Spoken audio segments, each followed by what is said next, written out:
Hello and welcome everyone. Thank you for joining us for today's webinar. My name is Jason Bordoff. I am the co-founding dean of the Columbia Climate School, the director here at the Center on Global Energy Policy, and a professor of practice at Columbia School of International and Public Affairs. Today, we are going to explore how and whether budget reconciliation may enable Congress in this deeply divided political environment we're in to advance climate policy this year. A very timely conversation, and we have a great panel of experts to help us understand this topic. A few housekeeping notes. Let me quickly say this event's being webcast live, and the full video will be available online in the coming days. For those of you joining via Zoom, you can submit the question for the panelists at any time by clicking on the Q&A button on the bottom of your screen. And I am thrilled now to introduce today's panelists for our event. Bill Hoagland is the Senior Vice President of the Bipartisan Policy Center. He previously served as Vice President of Public Policy for Cigna Corporation after completing 33 years of federal government service, including 25 years on the US Senate staff. In the mid-2000s, he served as Director of Budget and Appropriations for the Office of Senate Majority Leader Bill Frist. He has served as a staff member and Director of the Senate Budget Committee and was one of the very first employees of the Congressional Budget Office. Dr. Joe Majkit is the Director of Climate Policy at the Niskanen Center. Before joining Niskanen, he worked on climate change policy in Congress as a Congressional Science Fellow supported by AAAS. And Dr. Leah Stokes is an Assistant Professor of Political Science at UC Santa Barbara, a visiting faculty member here this year at the Center on Global Energy Policy. Prior to academia, she worked in the Parliament of Canada and at Resources for the Future. Her research examines public policy, public opinion, political behavior with a focus on energy, environment, and climate change. And she is, very importantly, a graduate of our program here at Columbia CEPA. So I will turn the microphone now over to Bill to share some remarks. He has some slides for all of you, followed by some comments from Joe and Leah, and then we'll have a moderated conversation for a bit, and then open it up to all of your questions. Bill, please. Thank you. Thank you, Jason. First of all, let me say that I am not an energy expert. I have a background in the budget process. And so what I want to talk about here this afternoon is this thing called the reconciliation process. And let me begin by just simply mentioning the late and longest serving congressman in the United States House of Representatives, the late John Dingell from Michigan. He was famous for having said a number of times, if you let me write the procedure and I let you write the substance, I'll beat you every time. Only he had some more colorful words for the verb to beat. But the long story short I'm trying to make here is that the process is critical in terms of the ability to bring about the policies that we want to achieve, and the process can be helpful or it can be a hindrance to some people. So I want to walk through with you the process a little bit, and then how you can see how climate and energy policies might fit into this procedure. First of all, I don't know how many times I've received calls and questions. We're going to do reconciliation, particularly young new staff on Capitol. We'll do it through reconciliation. And I say, that's fine, that's great. But there's one issue, and that is the following. It is the fact that, if I can know how to move to my next slide. Yes, if you want to do reconciliation, there's one little issue. You first have to adopt a budget resolution. A budget resolution is expedited, and it is something that it can be considered, but I want to point out that over the 47-some-year history of the Congressional Budget Impoundment and Control Act that set up the budget process, the congressional process, in the last few years until recently, we haven't been able to do a budget resolution, divided and polarized Congress as it is. But the new incoming Biden administration, recognizing that we did not have a budget resolution in place for the current fiscal year that we're in, fiscal year 21, quickly said, since we control the House and we control the Senate, even though it's a tied vote, and with the vice president breaking the tie, we can put together quickly a budget resolution. And with that budget resolution, then we will include some reconciliation instructions to achieve what eventually became the Americans Recovery Act that was adopted back in March. So I want to make it very clear that the first and foremost thing you have to do is to put together in the House and the Senate a blueprint for what you want to do in terms of fiscal policy going forward. And if you adopt that budget resolution, which is admittedly a simple majority vote, and if that budget resolution is not required, but if that budget resolution conference agreement has been agreed to, has instructions to committees to make changes of laws within their jurisdiction to achieve a certain policy outcome, that creates the mechanism for setting up a process for enacting a reconciliation bill, which, yes, under the procedures is designed to be fast-tracked and not subject to the infamous filibuster in the United States Senate. I want to read something to all of you. It was a letter that was sent on April the 2nd, 2009. Think about this for a second. 2009 to all dear colleagues. It said, "Dear colleagues, I oppose using the budget reconciliation process to pass healthcare reform and climate change legislation. Such a proposal would violate the intent and spirit of the budget process and do serious injury to the constitutional role of the United States Senate." The letter goes on. It was sent by Robert C. Byrd, the infamous, one of the original authors of the Congressional Budget Impoundment and Control Act. There are real limitations to the use of this process. It was in his mind that this process was to be used for specifically for controlling deficits and reducing the size of the federal deficit. Over time, and I will admit, it has changed and more flexibility has been provided. And so here is what I want to highlight very clearly. This is the actual budget language, Budget Act language, the Congressional Budget Impoundment Control Act of 1974. It says very specifically, a resolution, that thing I was talking about that is adopted with a simple majority vote in the House and Senate and a conference, if that resolution on the budget for a particular fiscal year, I'm not a lawyer, I'm not exactly sure I like this word, but it says to effectuate the provisions and requirements that have been assumed in that budget resolution, you can then, it shall allow for specific changes in new budget authority. I won't go through all of it. It can make changes. See, highlight the word is to be changed and direct that committee to determine and recommend the changes. Or it can specify the amounts by which revenues are to be changed going forward. Or it can specify the amounts by which the statutory debt limit on a public debt of the public debt can be changed. Or it can do a combination of all three of these. And we'll come back to it because this is the authority that provides for the creation of a reconciliation bill. Let me show you an example. In a budget resolution that was adopted in the incoming Trump administration, first of all, a budget resolution. And note, it was January the 12th, 2017. Literally, I think before the inauguration of Mr. Trump back then.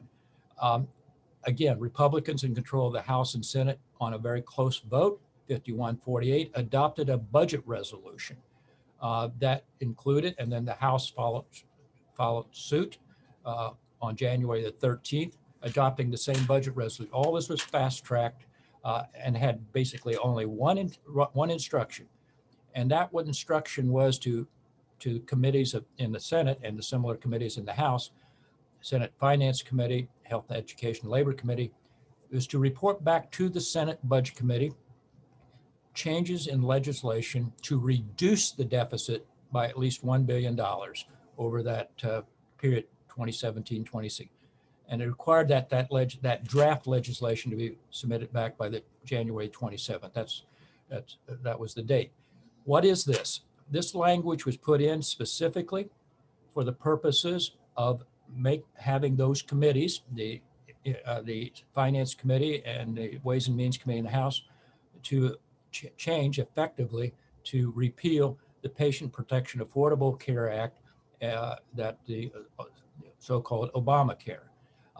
Note that the House finally got around to, at the bottom here, got around to the end of May, finally meeting the deadline of reporting legislation and passing legislation that did exactly that, which was they called it the American Health Care. And this one then was sent to the Senate. But the Senate, as many of you may recall, an infamous vote of Senator John McCain on a vote of 49 to 51, failed to pass this repeal legislation. And that is an example of how reconciliation was used in the early part of of the Trump administration, not to be outdone. Then later, Bill, I'm sorry to interrupt. There's such rich information on these slides. I was just going to ask if it's possible to put it in presenter mode. I think it'll be easier for the audience to see. Well, just real quickly then, in the interest of time, just let me point out that the Republicans came back then in the fall in a new budget resolution, then instructed the Finance Committee in the Senate and the House Ways and Means Committee to make changes to laws to increase the deficit by not more than 1.5 trillion. This was the ultimate tax cuts that were adopted later then in the fall. So what does reconciliation all mean in that sense? First of all, if you are to put together follow the instructions, you first have to pass that budget resolution. You have to instruct those committees to go to work to put together the legislation. If they can put that all together, and that bill is reported then to the Budget Committee. The Budget Committee puts it out on the floor in the Senate, again, under 20 hours. It's debated, it's privileged, it's not subject to filibuster, passes with a simple majority vote, but amendments to it have to be germane. And in the United States Senate, the procedures are very tight on germane. It's very simple. The amendments have to be from the Committee of Jurisdiction. You can change a number, but it's very limited. And amendments have to be deficit neutral, and there's something called a vote-a-rama. I'm not go into it, but bottom line is you can go on more than 20 hours with lots of amendments going forward. Now, how do I go to the next? Okay, there we go. But what's this term? We hear a lot about the applicability, about the Byrd rule and an amendment and a reconciliation bill. The language they've reported has from the Committee of Jurisdiction that's putting together its legislation to meet the instruction, has to report it out. It comes out. I jumped. That's right. There is a provision that says in the Budget Act now that wait a minute. Here I've got a reconciliation bill. It was set up to carry out quote, effectuate the policies that were assumed within the budget resolution that we adopted. But I want to stick to that. If in reporting that legislation and putting that legislation together and reporting it and bundling it up, the Budget Committee cannot make any changes in what's given to them. They just bundle it up. It's strictly a ministerial task, and they report it out on the committee floor or on the Senate floor, and they have this 20 hours of debate. But if in that reported legislation out of the Budget Committee to the floor reconciliation, there are some provisions. Back in early 1980s, there was a particular, before the Byrd rule became applicable, there was a committee that received an instruction to make a small change in its laws. I think it was a Coast Guard user fee, and I think it was Fritz Hollings from South Carolina. And he said, "Wait a minute, I'll do that. I'll do that little thing that the Budget Committee wants me to do, which is to raise some revenues from a Coast Guard user fee. But I've got this bill here that I've been having difficulty getting across the Senate floor. And it has something to do with a trade issue, and it's always been met with a filibuster. So I'm just going to stick that into this legislation that the Budget Committee has asked me to report out because they can't make any changes. And more importantly, that legislation will be simply a simple majority vote on the floor. Well, wait a minute. Senator, at that time, the majority leader, Senator Howard Baker, one of the founders here of the Bipartisan Policy Center, as well as Senator Robert Byrd, said, wait a minute. This isn't what the Budget Act was meant to do. It wasn't meant to provide a fast track for legislation that normally would have to go through the regular order process. So they agreed, and eventually it became codified in law in 1985, and that's what you see there in section 313, to say that here are the things you cannot, if there are provisions in that legislation that have no change in outlays or it has no budgetary effect, that's quote birdable. We'll come back to that. If there's a provision that increases or revenues or decreases spending, increases spending or reduces revenues from what the committee was and they're out of compliance, that particular provision is birdable. If it's outside the committee of jurisdiction, if a particular committee, in this particular case, back in the, we had committees that would put things in that were not in their jurisdiction, that is not in your, should not be put in a reconciliation bill. The hardest and the most difficult, if there is a provision that is merely incidental, and this is where the parliamentarian hates this process, I can tell you right now, if it's merely incidental, maybe it has some fiscal impact, but it's merely incidental to the overall policy. And the best example, most recently, of course, was the minimum wage. It did have fiscal consequences, it did have score, but it was merely incidental to the overall goal of passing or enacting legislation to deal with the pandemic.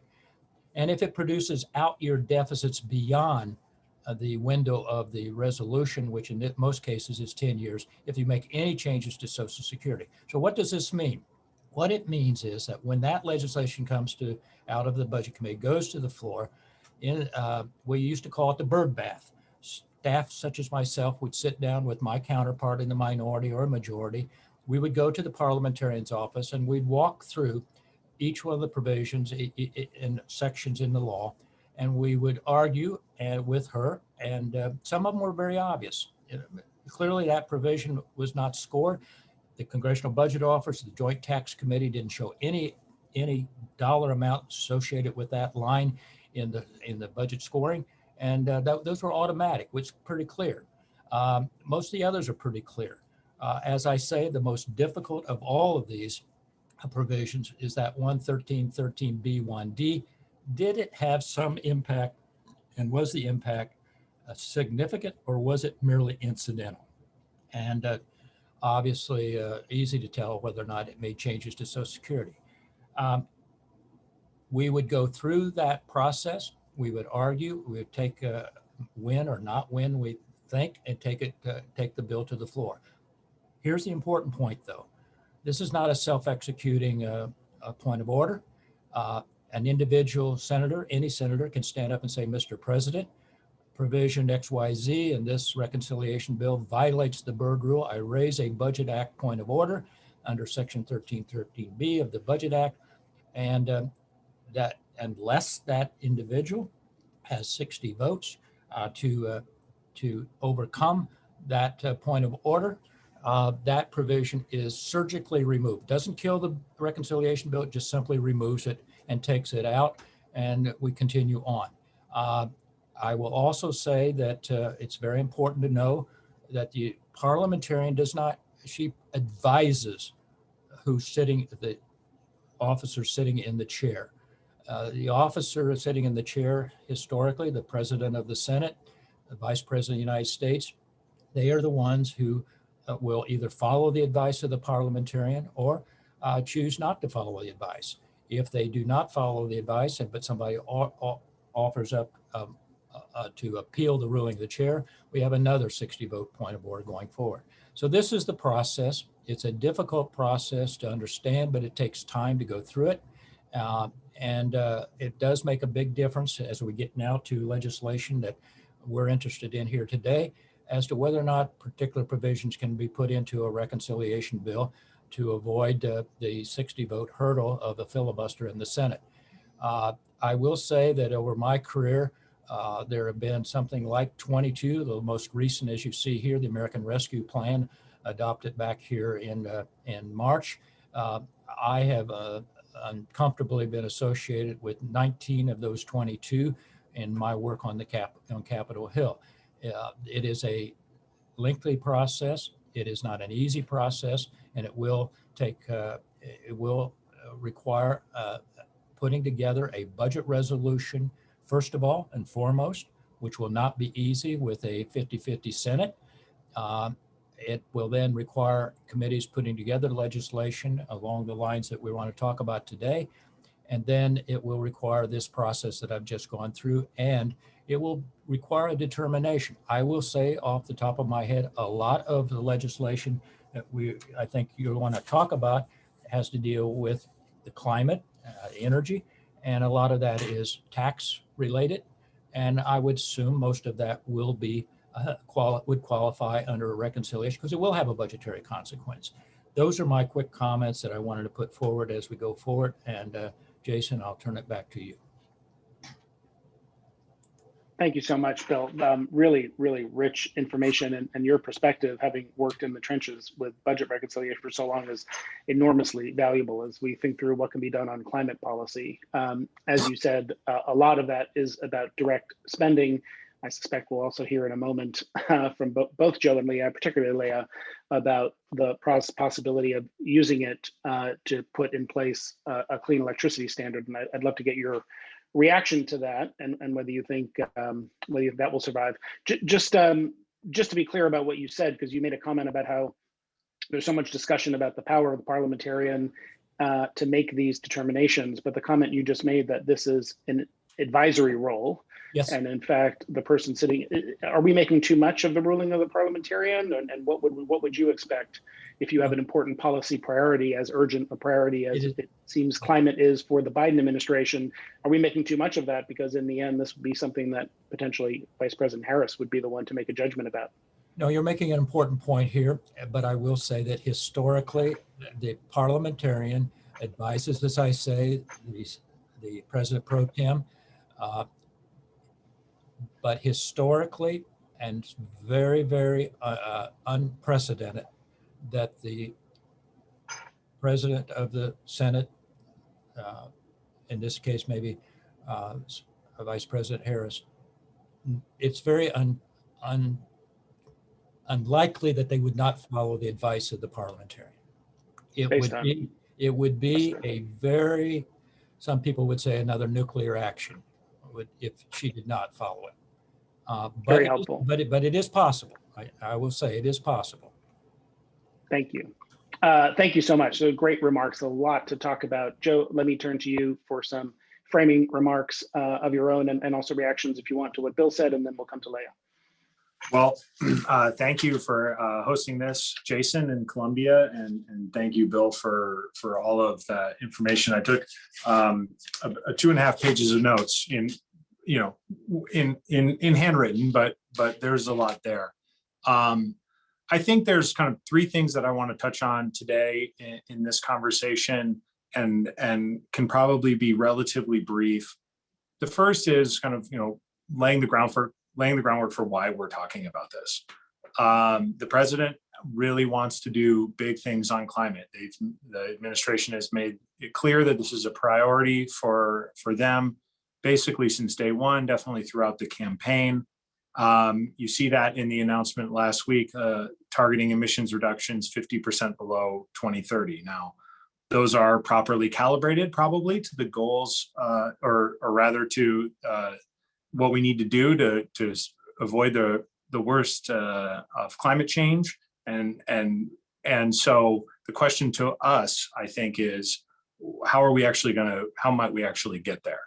And the reality is that while there's a strong case for action that should appeal to both sides of the aisle, Republicans thus far have been unwilling, and have again presented their unwillingness to embrace policies that will target emissions reductions on that scale. So faced with that constraint, the question naturally arises, with a 50-50 split Senate, can budget reconciliation be a tool for implementing some of the policies that would contribute to getting us toward meaningful climate action?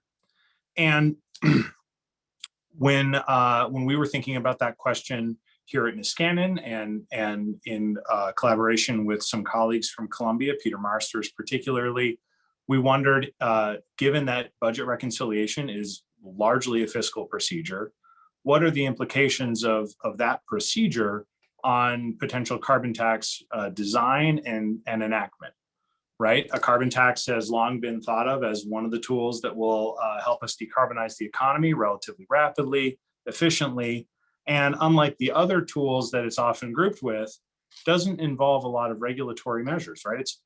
It's by and large a fiscal measure. So it's very easy to present a carbon tax as having a significant budgetary impact. So much so that you almost kind of go, well, of course, a carbon tax would fit into a budget reconciliation procedure. It's a change in fiscal policy. It clearly will meet the conditions that Bill has talked about, the Byrd Rule and others.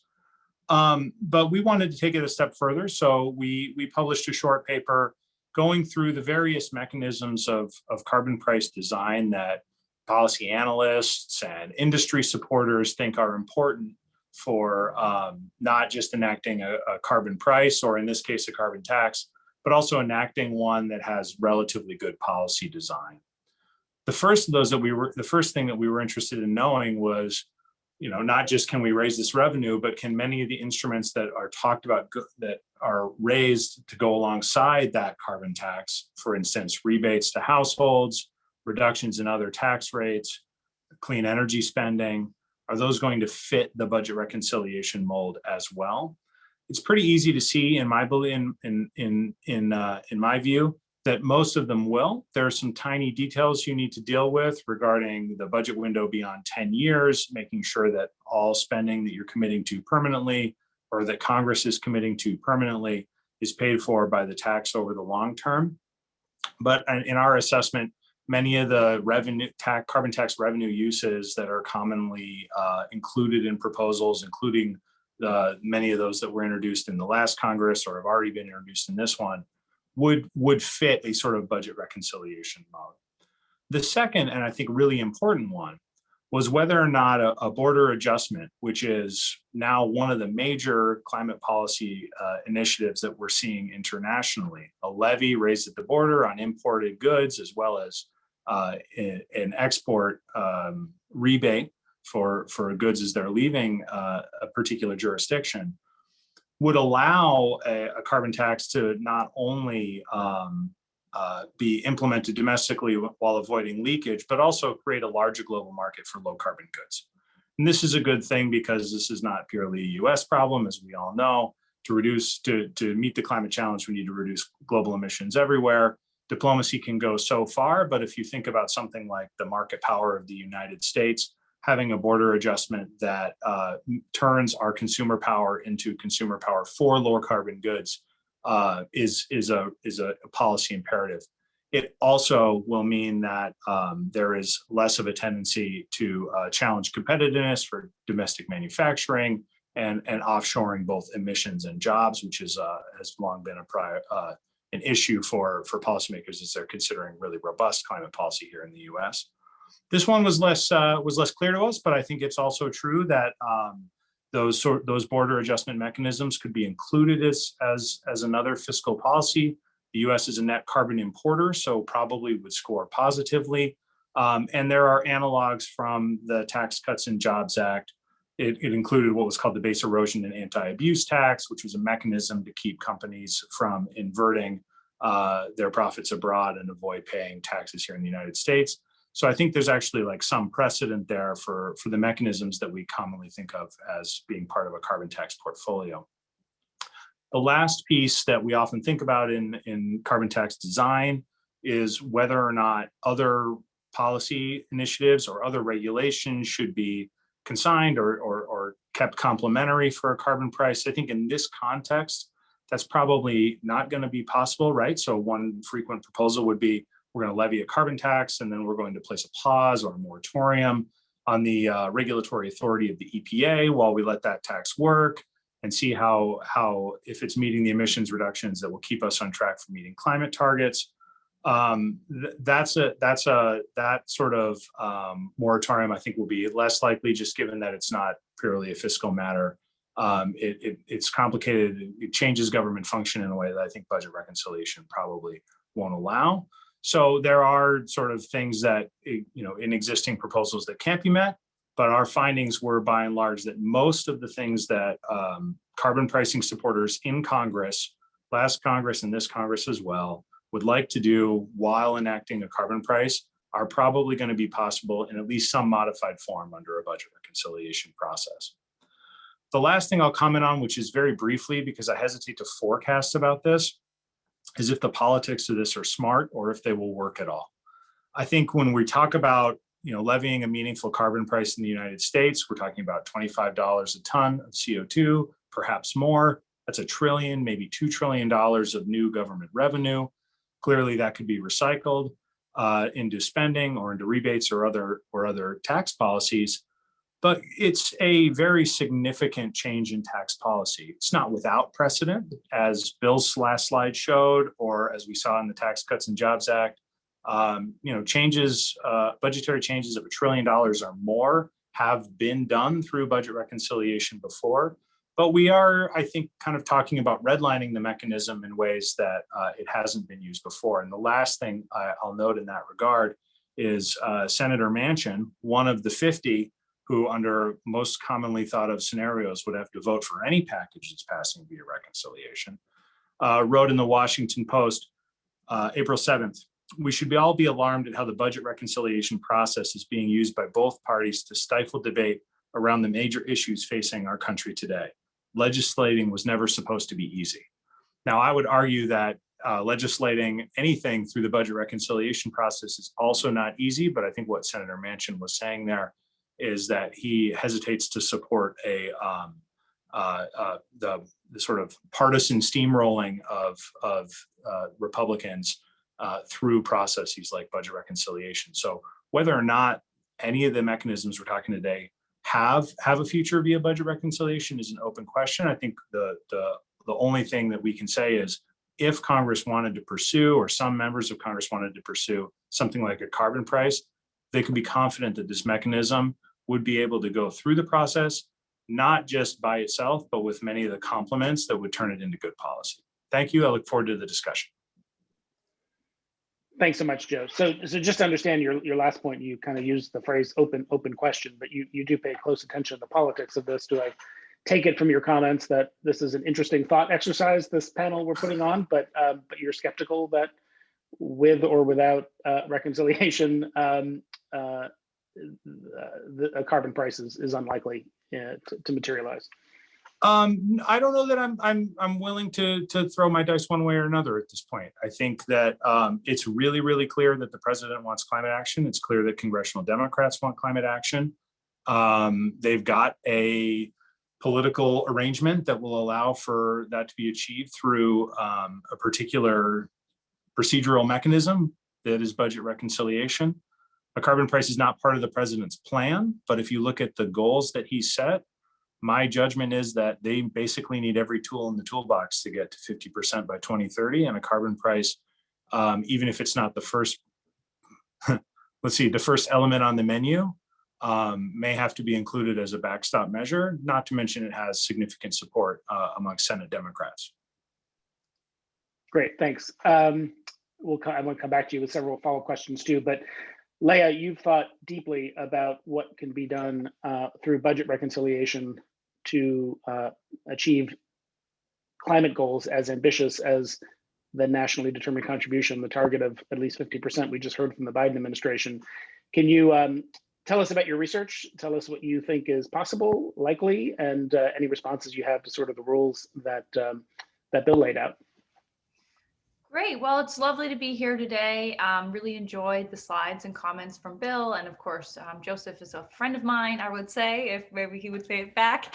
And so it's always nice to be here at CJ. The honor's mine on that one. Oh, good, good. So it's nice to be here with all of you talking about such a crucial policy, climate action.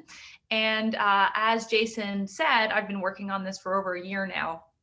So back in the spring, when it became clear that Biden would be the front runner for the Democratic nomination, and then the campaign eventually adopted the CES targeting 100% clean electricity by 2035, including after the Bernie Biden task force, the Unity Task Force, which people like Representative Alexandria Ocasio-Cortez and Sunrise Movement co-founder Varshini Prakash were part of.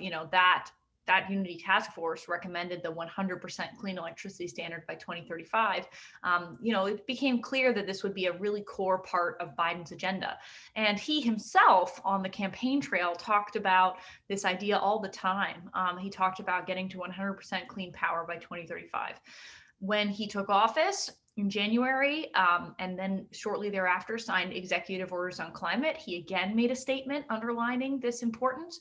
And then when the American Jobs Plan came out on March 31st, again, it was expressed that this was a core part of the plan.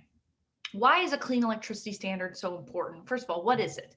A clean electricity standard is a policy that requires utilities to clean up their electricity system by a given deadline. So it's like a target and a timetable. So probably in the budget reconciliation process, we are talking about 80% clean by 2030. Why is that? Because if you start today at 40% clean power and you draw a straight line out to 2035, where we would have 100% clean power, you're going to cross 80% in 2035. And as Bill has helpfully told us, the budget reconciliation process has a 10-year budget window. So you can't pass a policy of spending and revenue that goes beyond that 10-year window. So it's possible it would be, 2031 and 84%, but the number that a lot of folks are focusing on, including utilities, several, I believe 13 utilities 2 weeks ago signed a letter saying they supported that target. Ali Zaidi, a very important climate leader in the White House, recently said to Reuters that the White House is interested in that target, 80% by 2030, and actually 150 environmental groups, including everything from EDF to Sunrise, very important environmental justice groups like the Partnership for Southern Equity, lots of state and local regional groups like Chesapeake Climate Action Network and Fresh Energy, 150 of them. I couldn't say them all. People's Justice Council, lots of others. They all signed a letter. Faith groups, sorry, I'm still saying them all. They all signed a letter on Monday, which said that they also supported this 80% target by 2030. So the nice thing about focusing, budget reconciliation has some upsides and some downsides. One of the upsides is we can focus here, right? We can say, what are we going to do in the next decade? And the nice thing about that when it comes to a clean electricity standard is utilities have expressed a lot of concern about getting to 100%. They're like, how are we going to maintain grid reliability? So if we say, you know what, let's all take a beat, let's all sit down. What if we did 80% by 2030? What if we tried to double clean power in the next decade?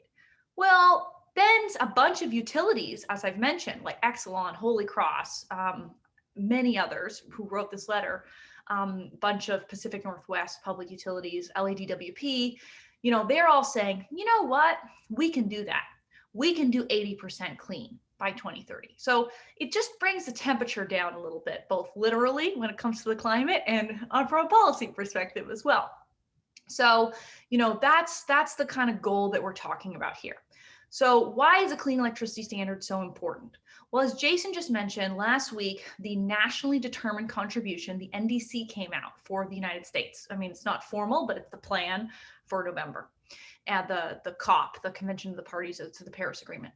And the Biden administration said that they want to cut emissions economy-wide by 50 to 52% by 2030. So in this decade, they say we're going to make huge progress. That's a very bold target. Now, what would a clean electricity standard do combined with other power sector investments? Well, it turns out it would get us more than halfway to meeting that NDC target.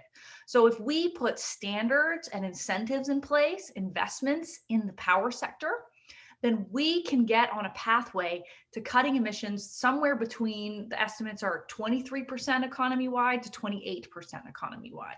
So that's huge. And just so you know, a clean electricity standard targeting 80% clean power by 2030 would cut carbon emissions 86%. It would also cut sulfur dioxide emissions, 93%, nitrous oxide emissions, 76%. So huge numbers when it comes to pollution if we get to 80% clean power. We don't yet have mercury or particulate matter numbers, but suffice it to say, if we're seeing that for NOx and SOx, particulate matter and mercury will look amazing as well. So that's really the vision. So you might say, okay, this is like a standard. It sounds like policy. How are you going to pass it through budget reconciliation? So perhaps I am paranoid enough or foresighted enough, I don't know, that a year ago I started to ask myself this question. And so I, along with Data for Progress and Evergreen Action, the former Inslee campaign, I worked for about 8 months interviewing all kinds of people who were experts in the budget reconciliation process, environmental groups, all kinds of different folks to say, how can we do this? What are some ideas? And we came up with a report that we released in February, a roadmap to 100% clean power by 2035. You can find it at evergreenaction.com/100clean. And it outlines 6 ways that we can do a clean electricity standard through budget reconciliation. So in this report, we were casting the net wide. We were trying to find all the solutions that people had come up with, all the creative ideas. Since then, I have personally been working on one of those ideas fairly intensively with others. And the basic point is that you can set up a series of incentives and penalties that go along with a clean electricity standard. So how does that work? You can say, hey, utility X, let's say Florida Power and Light.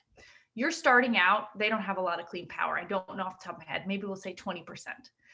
You're at 20% clean power today. And you need to increase every year according to this timetable, your clean percentage. So year 2022, you need 3 percentage point extra. So you're going to go from 20 to 23. Year 2 in the program, that would be 2023, you're going to increase, let's say 4%, right? And the overall trajectory for each utility would be set up so that economy-wide, on average, we are hitting 80% by 2030. Now, what happens if a utility hits their target in the year? Well, they get money from the federal government. So we can think of it as like a performance payment or a performance program. If you do this thing, you will get resources. What can those resources be used for? They can be used for keeping customer bills low. That's going to be really important in this moment of high capital turnover, right? Where we're building a lot of new clean stuff, we're retiring a lot of dirty stuff. There's a huge capital turnover moment. We know that when we get to the end of this process, whether that's 2030, 2035, we will have a cheaper, cleaner electricity system and customer bills will be low because keep in mind, renewables don't have fuel costs. They have lower capital costs. I mean, as a ratio, they're higher, but overall, it's a cheaper form of power than a lot of the power we have today. But in this interim time period, we've got, for example, coal plants that utilities put a lot of money into to retrofit around 2010 to conform with the mercury rule. And they've got hundreds of millions of dollars per coal plant all across this country. So we've got to make those utilities whole because a lot of those utilities believe that they made those decisions according to regulation from their Public Utility Commission. So how are we going to solve that problem without jacking up customer bills for people? Well, one thing we can do is the federal government can say, we are going to support you, utility, in meeting these goals by providing resources. So that's the idea. Now, what if the utility doesn't move fast enough? Let's say they make no progress. They're Florida Power and Light, and hypothetically they're at 20%. I don't know the exact number, probably in the ballpark. And they are still at 20% the next year and still at 20% the next year. Well, then we can have a system of penalties where we say, for each megawatt hour that you were supposed to have that was clean, you have to pay for the fact that you didn't make progress. So you can see here that this transforms the system into a series of incentives and penalties. And it is overall a very incentive forward approach. I'm talking about the penalties, but overall, if you put a significant carrot in front of utilities, they will want to do these things. It will align their own interests, right? And they will go to their public utility commissions and say, hey, we want to do this stuff. And keep in mind too, that the other critical thing that needs to happen under budget reconciliation, if that's the road we're going down, is a 10-year extension of the important tax credits, the production tax credit and the investment tax credit. And the conversation that's happening with the Senate Finance Committee with Senator Wyden, is that those tax credits would be turned into direct pay mechanisms. What does that mean? It basically means you don't have to have federal tax liability to play. And unfortunately, historically, a lot of utilities, things like rural electric co-ops, public utilities, they have no federal tax liability. And even some private utilities have very little. And so it's been hard for them to develop wind and solar. And so if we change that policy, it actually changes the incentives so that the utility can develop these projects. And keep in mind, the utility model is largely that they want to build stuff so that they can rate base it, so that they can charge customers for it, right? So if we're saying you're going to retire stuff that you have capital invested in, like a dirty old coal plant, and you're going to build new clean stuff, those utilities want to invest their capital. So we have to think about, how do we get these incentives right across the entire package to get utilities on board to doing what we want them to do ultimately. So that's the overall framework. And you might ask yourself, I've already told you we're going to get halfway to the NDC, so that's pretty great. But why does this matter? Why am I so fixated on a clean electricity standard? Well, if we clean up our electricity system and we combine that with electrification, which is the other part of the package I'm very passionate about, particularly electrification of buildings, right? We can invest in electrification of buildings in this package. If we combine these two things, we can actually get 75% of economy-wide emissions to go away. How does that work? Well, what we do is we clean up the electricity system, and then we use that clean electricity to power huge parts of our transportation sector through things like public transit being electrified, school buses being electrified, cars being electrified. We use it to power buildings by electrifying buildings, no longer using dangerous fossil gas in our homes. We use it to even power about half of heavy industry. And when you add up all of that, you get huge economy-wide emissions reductions. So this is really the pathway that I see before us, and that I think in many ways the Biden administration sees before us. If you look at the package that they have proposed through the American Jobs Plan, it really is about investments in all these critical sectors with a justice-oriented approach to make sure those investments are done with equality. And also saying we're going to have standards to make sure we get where we need to go at the pace and scale that's necessary. So that's the overall approach. There are other ideas that I haven't highlighted as much. If you're interested, you can read the report that we wrote, which outlines lots of ways to do it.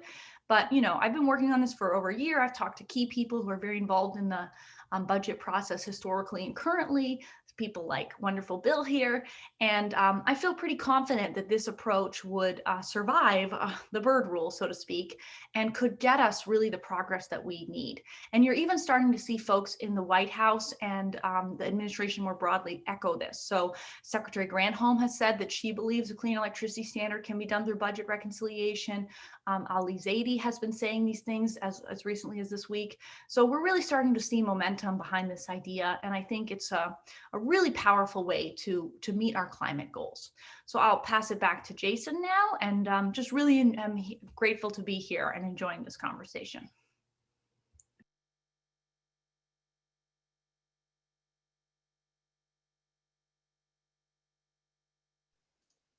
Thanks so much, Leah. Those are three tremendous presentations, and I think we'll bring Joe and Bill onto the screen as well and have a conversation. Again, for those watching online who may have joined just a couple of minutes late, my name is Jason Bordoff. I'm here with Bill Hoagland, Senior Vice President at the Bipartisan Policy Center, Dr. Joseph Majkit, Director of Climate Policy at the Niskanen Center, and Dr. Leah Stokes, Assistant Professor of Political Science at UC Santa Barbara. Really, three great presentations. I have lots of questions, but I actually think this is going to be much more interesting. The less I talk, the more interesting this will be. I really want to encourage the three of you to have a dialogue, respectfully, of course, but engage one another and ask questions of one another based on what you just heard.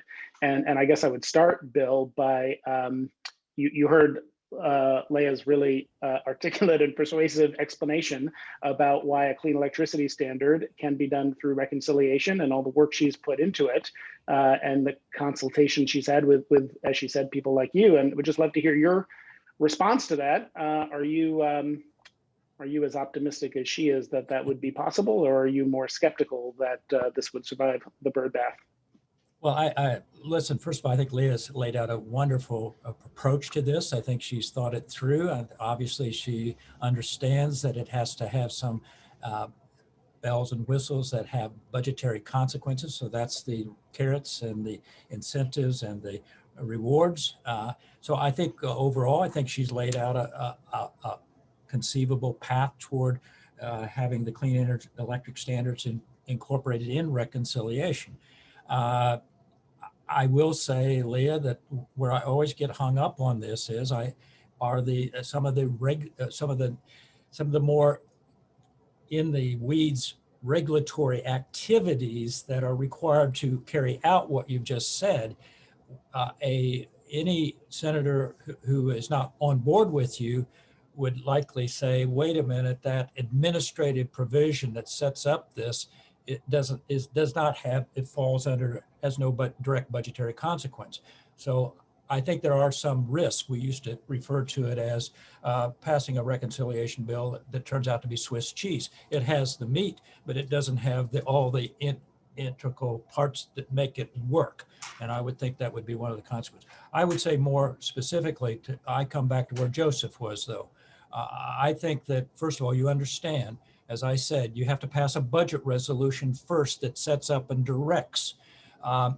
When you are communicating and telegraphing what you want to do, you've already started the debate on the budget resolution, and getting the 51 votes on the budget resolution is a huge step going forward. But they'll be able to see generally where you're planning to go, and you better have it all kind of worked out ahead of time that there's going to be an agreement at the end of the day for what you're talking about. Otherwise, you won't even get out of the starting blocks with the budget resolution. I have a deeply in the weeds question for Bill, actually. So one of the things you read about when you're studying the bird bath or you're looking at its implementation in previous reconciliation processes, it has been used to call points of order, is the definition of a provision. Yep. Do you have, so you can download bills that do 1,000 things, right? And some of them are written very complicated fashion. Some are written very simply. Be interesting to hear your thoughts on what is a provision in the context of something that could be objected to through using this procedure. Joseph, you asked the very clever staff will figure this out very quickly. Usually, what do staff like myself, what do we have to go on? We're not experts like you and Leah on energy policy. All we can do is look at the legislation section by section by section. And if that section has been scored by CBO or by the Joint Tax Committee, we can tell whether it has a budgetary consequence.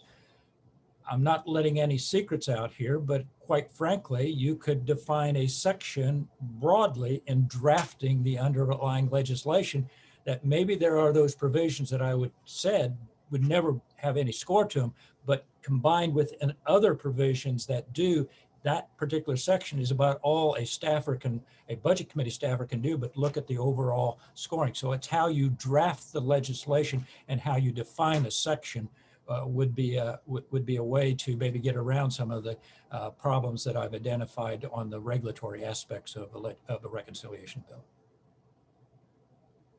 I'll just remind everyone to follow Joe's example and jump in with any questions you have in with the Q&A button on the bottom. We're just going to talk a little bit and then open it up to moderated questions, but I'm going to try to weave those in as we go. We already have several that have come in for the panelists. So again, the Q&A button at the bottom of your screen. There are a lot of topics that I want to get to and the questions want to get to, but there were just one or two a little more in the weeds, Bill, just to clarify one or two things you said. So let me just quickly get those out of the way. One question said, listening to your presentation, it seems like a point of order to the budget resolution shifts the policy hurdle back to the 60-person vote under the filibuster, but a waiver can preempt a point of order. And the question was how specific a waiver needs to be. Is that a sort of blank preemption? Well, the waiver, the raising the waiver is a waiver against that particular section that somebody has raised the point of order against. So a waiver is very limited to an individual senator will make that point of order against a section in the reconciliation bill, and the waiver applies only to that section. Now, you could, in the past, and it has happened, that if that waiver, the way that the waiver is entered into on the floor of the Senate, could apply throughout the process. But I wanted to remind people that this is just not a Senate only, though it basically starts in the Senate, a conference report coming back from the House. The Byrd rule applies to those particular provisions. So if you waive it in the Senate, you could waive it through the whole action of the conference report. And then there was another question just about if any senator can claim a provision violates the Byrd rule. What's to stop a minority, a partisan minority, from making that claim on every provision and then just neutralizing the reconciliation process? I assume the answer is the ruling of the parliamentarian there, that just because someone raises an objection, it doesn't mean it stymies everything. Well, that would be that'd be onerous, and I would think I've never heard that happen before. You'd raise a Byrd rule on every that would I think that particular. Listen, you got 20 hours on a reconciliation bill on the floor. You got vote-a-rama. You got plenty of time to make your case. Don't do it through the Byrd rule by a series of Byrd rule points of order. Leah, can I ask you how much of the difference between what we're talking about here, say what Joseph talked about, what you were talking about, is semantic and politics, and how much is policy? You described something, a standard to make sure that we get an increasing amount of electricity from clean energy, and subsidies to support that, and people basically paying a tax if they fail to meet it. The mechanisms by which is it fair to say the mechanisms by which you make a clean electricity standard possibly work under reconciliation start to require it to incorporate many of the attributes or mimic some of the attributes of a carbon price, whether it's effectively a cap and trade system for the power sector, a standard that people have to meet, and then tradability of permits between them, or a tax they have to pay beyond a certain level in this case for emissions in the power sector. How big a difference in terms of the policy instrument we're talking about and the effect it would have are we talking about, or is this what works in reconciliation? Should that dominate, and what works politically? Well, this is a common question, and I think it's a fundamental misunderstanding of what states have been doing with renewable portfolio standards and clean electricity standards. Those policies have what's called an ACP, an alternative compliance penalty. That just exists. It doesn't make it a carbon tax. It's a common element that basically ensures that you have some, backstop that makes the utilities make progress. In general, utilities as entities are not likely to pay penalties. And historically, I don't know if we were to look at RPSs and CESs, we wouldn't find a lot of use of those ACPs across the board, because utilities are compliance entities. They will say it's impossible, but historically, whether that's like the Clean Air Act amendments, the Mercury Rule, clean electricity standards or RPSs at the state level, they will say it's so hard, they will fight it, and then they will start doing it, and then they'll be like, oh, this is actually pretty easy, and we know how to do this. And that's what we're trying to get the utilities to do. And by some blessing, already we got 13 of them saying, you know what, we could do this. This is great. So, people want to make that analogy. I mean, a lot of policies are incentives and penalties. It doesn't make them a carbon tax, right? And keep in mind too, that this is a performance payment for cleaning up the electricity system that can flow back through to customers that can keep electricity bills low. If you have a high carbon intensity electricity system and you put a carbon price, that increases electricity bills. So those are very opposite effects, right? What we're really interested in is saying, how do we keep customer bills the same or lower them during this period of high capital turnover? So the logic is just very different in terms of like who's going to pay for the transition. And I wouldn't even necessarily say it's a subsidy. It's not like we're making it cheaper. It's more like the taxpayer and the federal government is helping to share in the costs of the transition, right? We're not saying this technology becomes cheaper. We're saying this is something as a society we want to do. Who is going to pay for it? We can make ratepayers pay for it. We can say the federal government's going to help pick that up. And so that's really the fundamental logic here, that we have, a lot of these coal plants, for example. I don't know if people saw, but the CEO of NextEra back in February said, there's not a single economic coal plant in this country, full stop, period. So a lot of utilities are facing this problem, which is like, what are we going to do? These coal plants are very expensive. We put all this debt in them.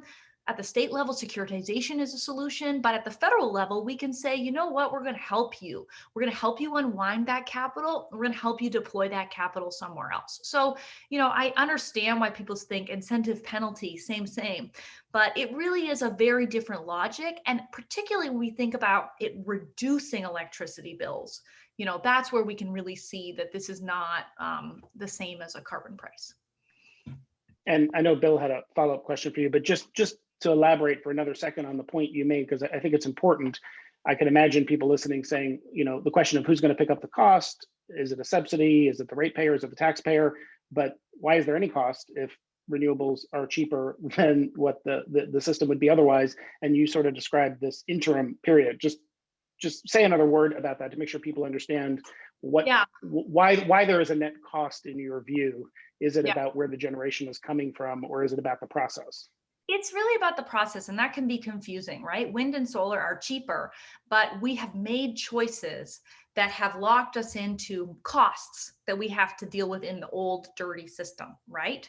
And then if we want to build the cheaper, cleaner stuff, that costs money in the short run, even though it saves us in the long run. So it's sort of like if you retrofit your home and you weatherize it, you're going to pay money at time one. It's going to be a high upfront cost, and then you're going to save money over the long term. That's the same thing. So we want to basically say, in this time period where we've got big costs, how are we going to share those costs? How are we going to make sure that electricity bills don't go up?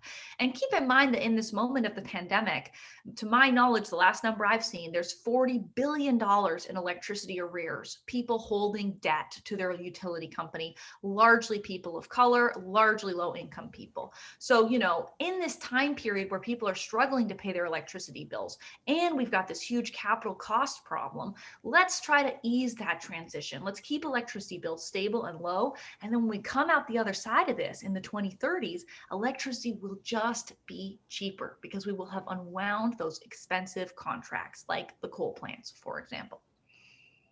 Bill had a question for you, and then I think Joe may have had a comment too. Thank you, Jason. Leah, first of all, I really like your approach. You mentioned the American Jobs Plan, though, $2.25 trillion. Tonight, we'll hear from the president. We'll hear another 1.8 on top of that. Just to get it off my chest, as an old budgeteer, that's $4 trillion. That's a lot of money. We're already running a deficit 3.5. Set that aside. In the American Jobs Plan, there was, I see, 174 billion investment for electric vehicles, 400 billion for electric grid investments, 10 billion for modernization of federal buildings, 40 billion for enhanced research facilities, 35 billion for clean energy and climate research and development. All of those provisions in my old days would have been subject to appropriation. They are not direct spending. As subject to appropriation, they would not qualify under the under Byrd rule.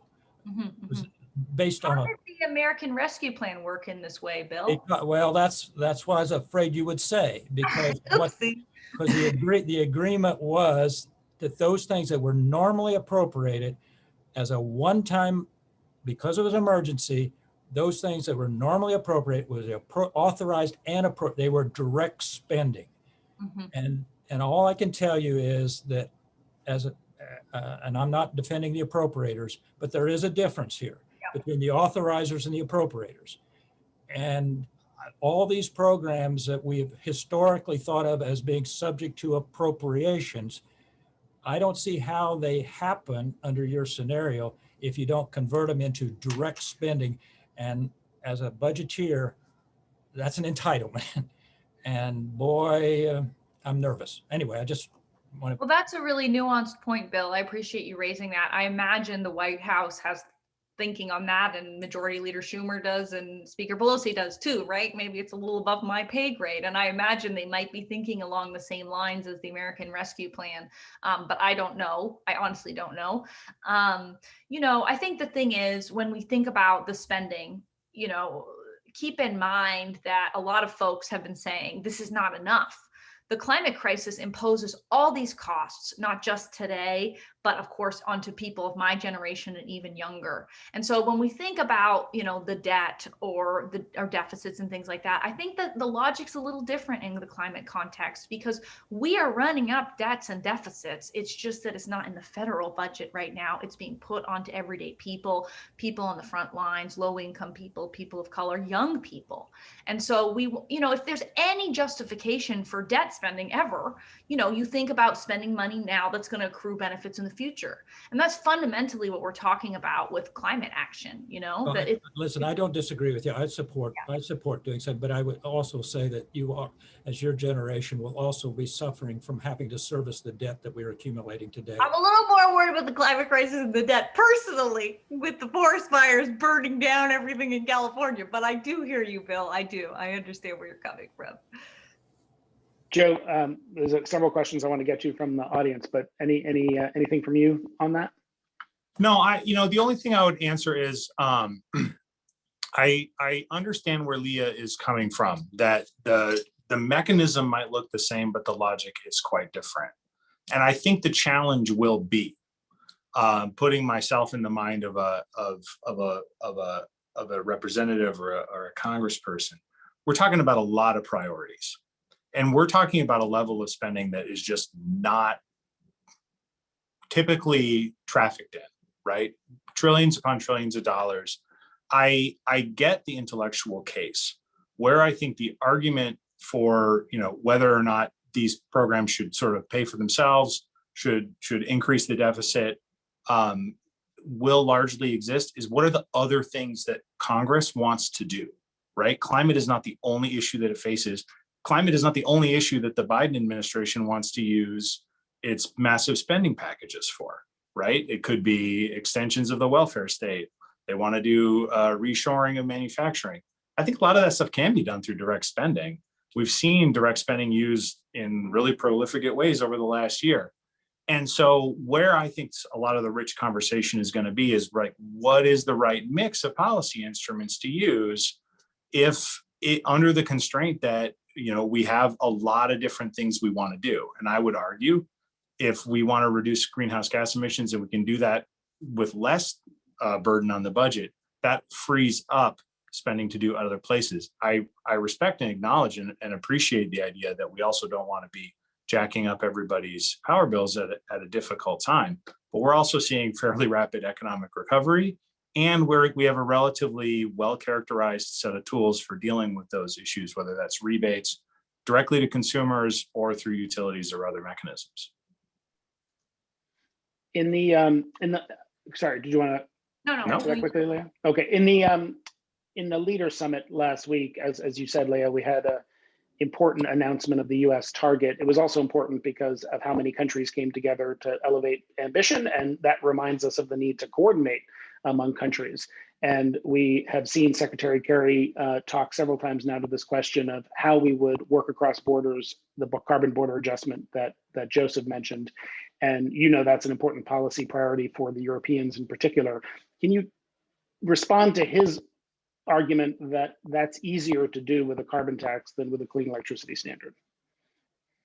Well, I guess I have a slightly different theory of change. It was interesting. I was on a panel with Rob Stavens and a few others in Bruegel, and with some Europeans talking about how difficult actually dealing with this carbon border adjustment is going to be in practice. It's not a simple policy as far as I understand it. And I think Joseph spoke to some of those issues in his opening remarks too. So it's not like that's a simple lift either on many dimensions. But, for me, the way we spill across borders is through technology innovation. That's really how I see it. If you think about how we got cheap solar panels, it was not a carbon price. It was Germany passing a feed-in tariff in the 90s and the 2000s, China going huge into investments, the United States investing into the ITC and the PTC.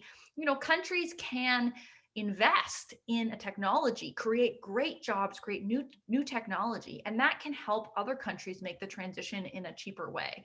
And so, I am generally of the view that some of these border adjustments or carbon prices or things like that are best used later in the process when we've already decoupled GDP from carbon pollution. And that's not just in the United States, that's globally. Because then, we'll have some carbon pollution, but it won't be so integral to our economy in the way that it is right now.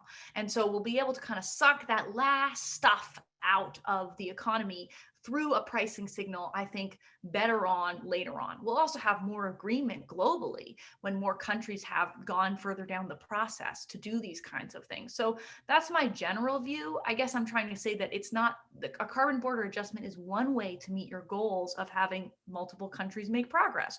Another way is to invest, bring down the cost of technology through the learning curve, and have technology diffuse globally as it always does. So that's kind of my theory of change, which is a little different. Yeah, and I guess in addition to the argument that it may make sense from a policy standpoint, you can speak to this, Joe, the political argument that if you're going to impose a cost on domestic producers or manufacturers, it's important to send a signal you're doing the same for imports and you're not disadvantaging them in the global market if they're exporting. I guess that would be one response. Did you want to say anything about that, Joe? Or we have a couple more questions I want to come to. Yeah, I think we should get to the questions. The only, Okay. The comment I have would be that we have, a border adjustment is meant to harmonize consumption across that comes from different production areas, right? So if we have an upstream carbon price in the United States paid for by polluters, then people who are importing manufactured goods or carbon intensive goods ought to pay that as well. So you don't create this disjointed markets or inadvertently create incentives to pollute more or offshore jobs. If we're creating a world where debt financing and spending programs, many of which I think could be good, are lowering power bills, it's actually not clear to me that you need to cover up for those incentives unless we're going to be also subsidizing clean electricity abroad. But I that's a bit of an off-the-cuff comment. I'd have to think about that a little more, I think. So we have a question, I think, Leah and Joe, for you, just about the nitty-gritty politics of this from Lisa Friedman at the New York Times. I love Lisa. Hi, Lisa. Hello there. Saying earlier in the year, Republican climate groups were optimistic a CES could garner GOP votes, but given that McConnell's already said Republicans will not vote for reconciliation, her question is, have Democrats completely given up on bipartisanship here? And since Manchin might not go for this, she asks, wouldn't this possibly have a better chance politically under regular order, where CES might lose Manchin but pick up some Republicans? I think Lisa and I have ironically already talked about this, so happy to talk about it again. There have been efforts to pass a CES, RPS, you name it, for like 25 years, let's say, a long time. And in the last Congress, there were many bills introduced. Representative DeGette worked really hard on this to try to build a bipartisan pathway. There's also the McKinley-Schrader bill, which I think we cannot generously call a clean electricity standard if you want to get into the details around that, which you probably don't. That's the only bipartisan one. It's not really a clean electricity standard. It's like, we will do nothing until 2030. Okay, that's not a clean electricity standard. The DeGette bill, I think is a really great effort to try to build that bipartisanship, and it didn't seem to happen. And so, I completely understand where Senator Manchin is coming from, wanting to have a bipartisan approach. But when we continually see what Senator McConnell comes back with, it doesn't seem like there's space for that. That's my assessment. Others can make different assessments at this moment in time. And I don't see what bipartisan CES or RPS is emerging at this moment in time. And it's ironic because while maybe we can't find Republican support for it, we seem to be able to find utility support for it, corporate support. Literally, the regulated entities are more supportive of this idea than Republicans, which is slightly tragic because there should be folks out there who who can see the benefits of this for consumers, for the industry, for creating certainty. And I think things have just gotten so not constructive in the climate area from a bipartisan perspective. And I know many people like the Niskanen Institute have been trying to overcome that challenge, but it just doesn't seem to be that we can find very many people to work on climate. On energy, we have great people like Senator Murkowski who are willing to come to bipartisan solutions, as we saw at the end of last year. And that included some climate stuff coming out of the EPW committee in the Senate, really important work on HFCs. So, I think there's been some ability to get bipartisanship, but this package so far, I'm not seeing a lot of indication that it's likely to go in that direction. Did you have it, Bill or Joe have any comment on that? If not, we'll Yeah, I mean, go to the next question. Picking your policy mechanism, right? We, whether it's a carbon price or a CES, we know that when you go out and talk to industry leaders, investors, people who are close to regulated parties of all kinds, that mechanisms like a CES, like a carbon price, win support, right? Whether it's big oil and a carbon price, utilities and a CES, or the massive overlap between the two. We all have that same blues song of how do we get Republicans on board for a bipartisan compromise? I think generally that's agreeable. We would like to see that. The question is, if there's going to be reconciliation bill this year, are there ways to get started on some of these things, given that the risks of climate change don't permit us to wait forever? Bill, there's a question just about the calendar and the timeline here. You noted the complexity of this. There's only so many days in the calendar. Are there kind of drop dead dates you're looking to about, Memorial Day, July 4th, Labor Day? There's a question of the audience about when we're going to have some sense of what, if anything, is going to happen. First of all, let me comment, coming from the bipartisan policy center, Leah. I understand where you're coming from. I pray to God, though, that we can find, and just, yes, Minority Leader McConnell, he has one vote. I still believe, I know he's the leader, but I also think that hope springs eternal on the bipartisanship, and that we can find 10 Republicans going along with it. You asked the right question, or the questioner on the schedule. Time is of the essence here, and it's already late. The president's budget is not the president's budget for the upcoming fiscal year 22. Which, by the way, will be an election year for some. If that's not being submitted until after Memorial Day, go through the process I outlined. If we're talking about a reconciliation bill that impacts 22, we have to do a budget resolution, reconciliation, all that. Time is not of the essence. And most importantly, what I have to raise is we got a different, not an energy, well, I guess it would be, we have a major issue still coming. And that is what we call the statutory debt limit, which runs out at the end of July. That is must-do legislation. We have to raise the statutory debt limit. That can be done through reconciliation, as one of the three things that I laid out in my opening comments. And you could do that through a budget resolution with a reconciliation instruction.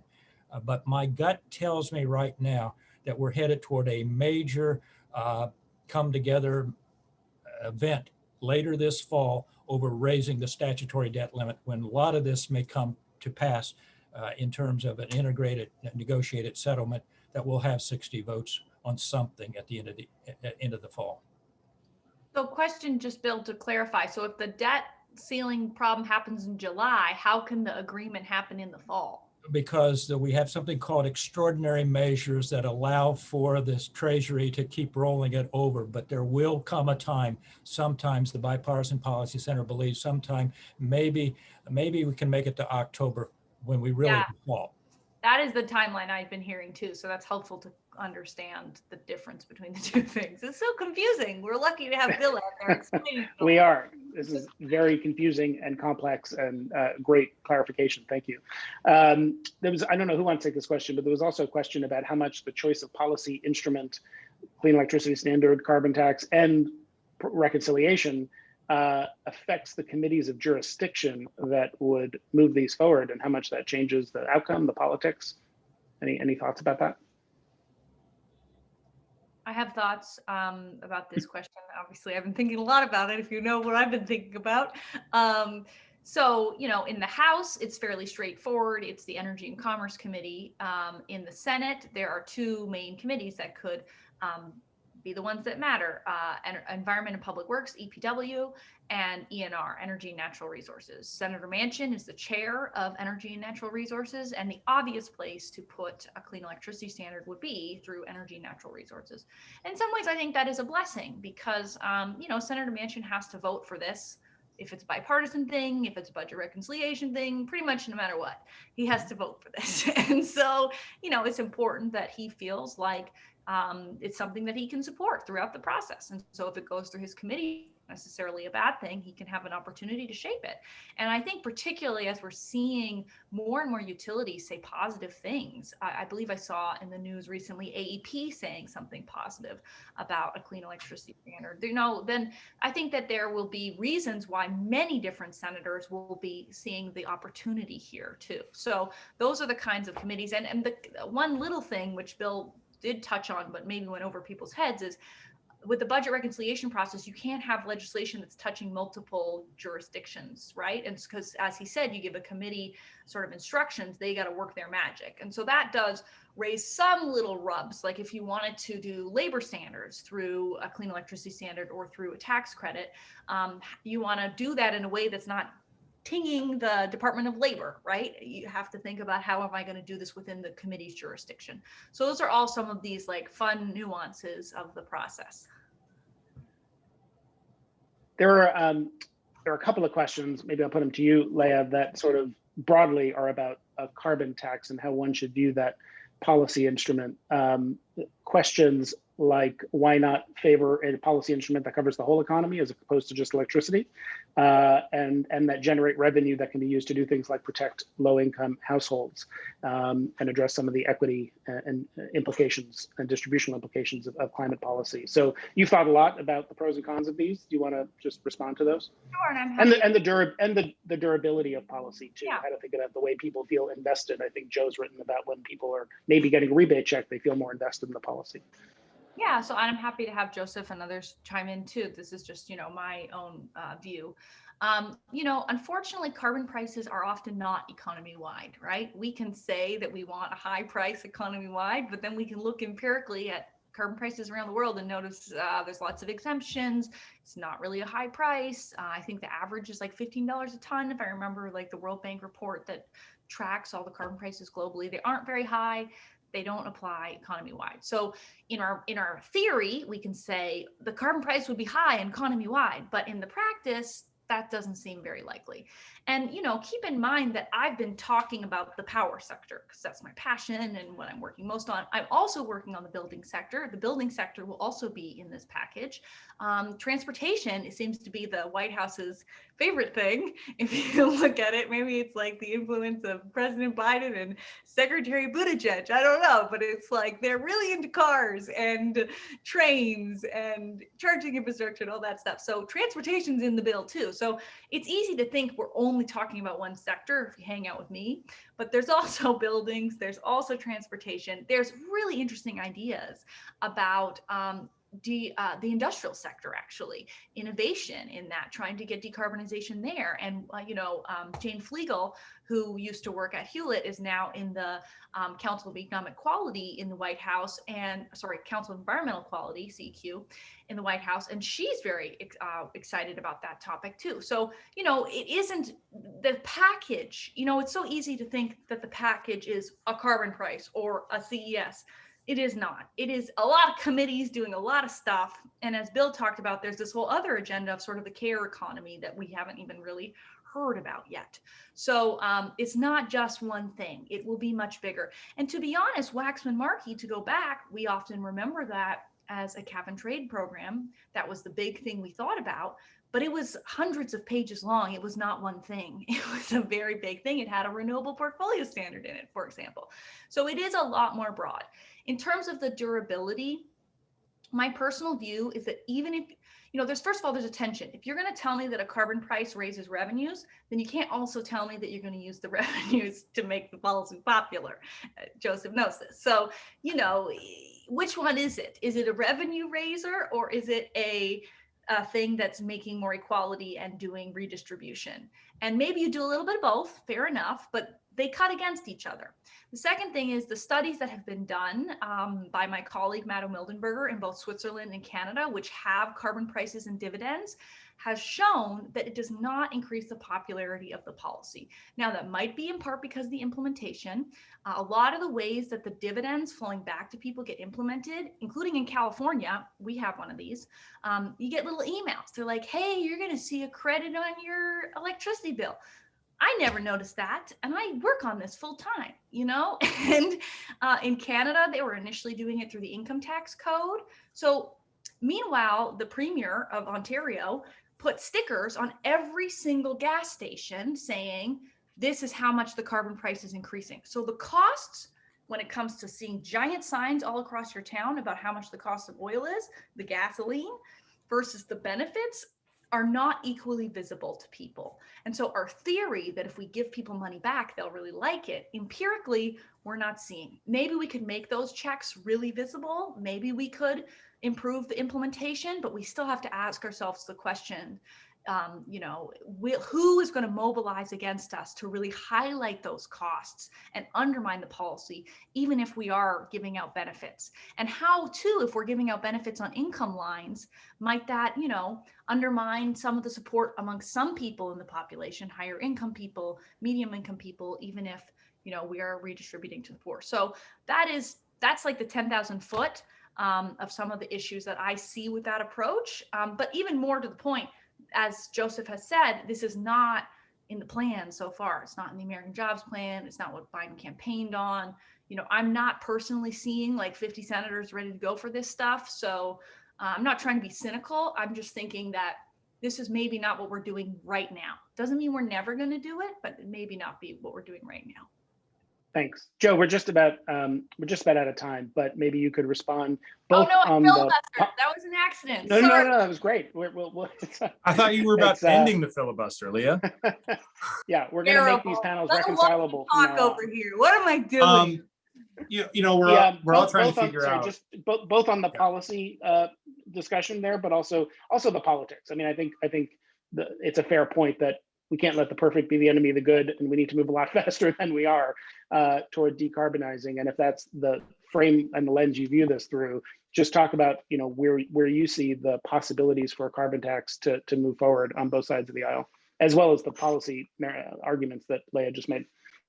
Yeah, I think that, Leah's super smart. And if this was the debate that was happening on a partisan basis, the world would be in a way better place, right? I think that these are both of these mechanisms. This debate, actually, I don't think we're really choosing between one and the other. Like, very clearly, the president favors the CES. It's not a surprise to me that a bunch of utilities like a CES, particularly one that involves really large incentives going to them from public offers, right? I think that the challenge is, again, like, how do we build a whole portfolio that gets us to where we want to go? And do we want to have everything do we want to be using all the tools that are available? Like, I would love to see a sophisticated carbon pricing policy sitting alongside a clean electricity standard. Like, very clearly, those two things can harmonize and work together. One can make the other more efficient. One can pick up slack where the other fails. I also think that the reconciliation mechanism, given that it's a budgetary play and there's a lot of things that Congress wants to spend money on, the revenue associated with the carbon tax could be helpful. Does that mean that are there like trade-offs between giving huge checks, which are apparently very popular, and spending money on infrastructure or other priorities? Absolutely. But I don't think that those, that's all in the mess of trying to figure out what is this whole package. I agree with Leah that the question that's put to Senator Manchin all the time, do you support a carbon tax and reconciliation, or do you support a CES and reconciliation, is the wrong question. The question should be, do you support this entire package, which may include one, two, or both of those mechanisms as a kind of like first step onto building what I think we all want, which is a comprehensive climate policy for the United States that'll help us reduce emissions efficiently and effectively. Thanks. We are at the hour. Bill Hoagland, Leah Stokes, Joseph Majkid, thank you for being with us and making so much time to share your expertise with us. Fascinating conversation. I knew we wouldn't get to all the audience questions, but I'm glad we got to many of them. And I want to thank all of you for joining us today for this event. Again, the full video recording of this event will be available on the Center on Global Energy Policy's website in a few days. I want to encourage you to save the date for our annual Global Energy Summit. It'll be held virtually this year over 3 days, May 18th, 19th, and 20th. A fantastic lineup, including Gina McCarthy, Mary Nichols, Bernard Looney, Dr. Sultan Al-Jaber, Fatih Birol, Nigerian Vice President Osinbajo, Damilola Ogunbi, and many more. I can't remember them all. And for a full calendar of our upcoming events, please visit us at the Center on Global Energy Policy's website, energypolicy.columbia.edu. We hope you enjoy the rest of your day. Look forward to seeing you again soon. Thanks for being with us. Bye. Great to see everybody. Nice to meet you, Bill. Nice to you. Good day, all. Keep your